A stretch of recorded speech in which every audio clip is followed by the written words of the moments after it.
देखी एगो पत्नी के पति प्रदेश जाता रहे, उनकर छुट्टी समाप्त हो गई बा। अचानक खबर आ गई बॉर्डर से कि जाने मजबूरी हो गई बा। तो जब वर्दी जब पहने लगले हाँ बाबा, तो उनकर पत्नी कैसे कौन भाव में कहली हाँ कि कैसे लगल वर्दी सैया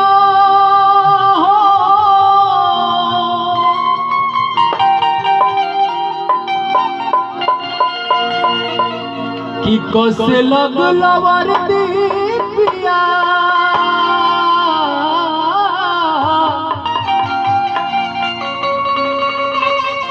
कि कैसे लगल वर्दी सैया अरे कि जइबा का लड़ाई में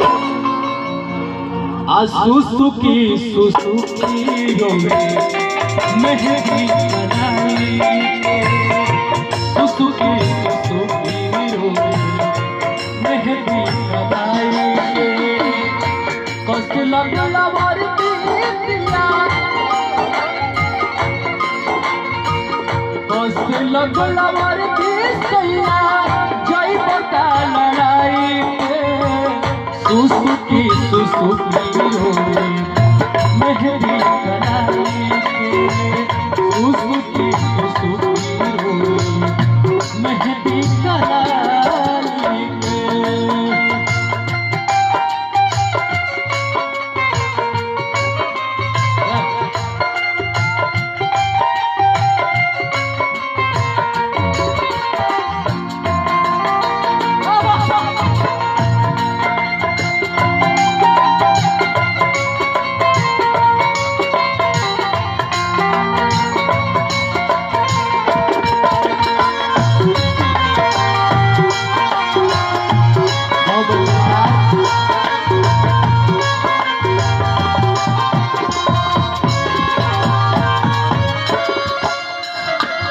भैया की तरफ से बहुत प्यार से पुरस्कार है।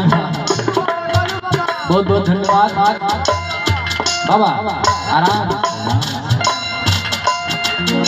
अरे की खन की कंगनवा सुन अंगनवा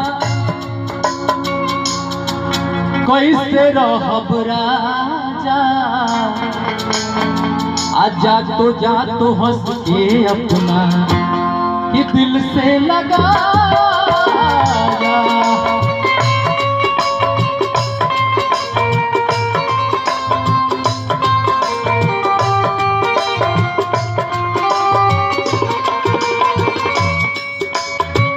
की कंगनवा सुन अंगनवा कैसे रहब राजा जातो हंस के अपना दिल से लगा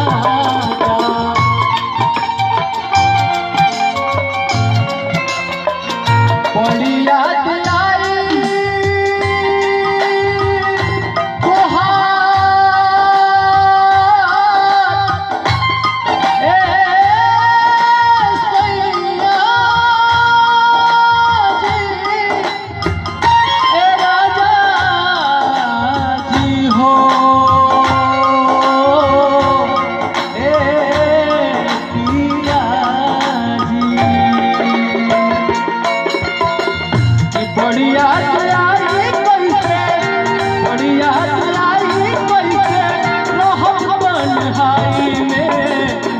सुसुकी रोवे मेहंदी बनाई सुसुकी रोवे मेहंदी बनाई।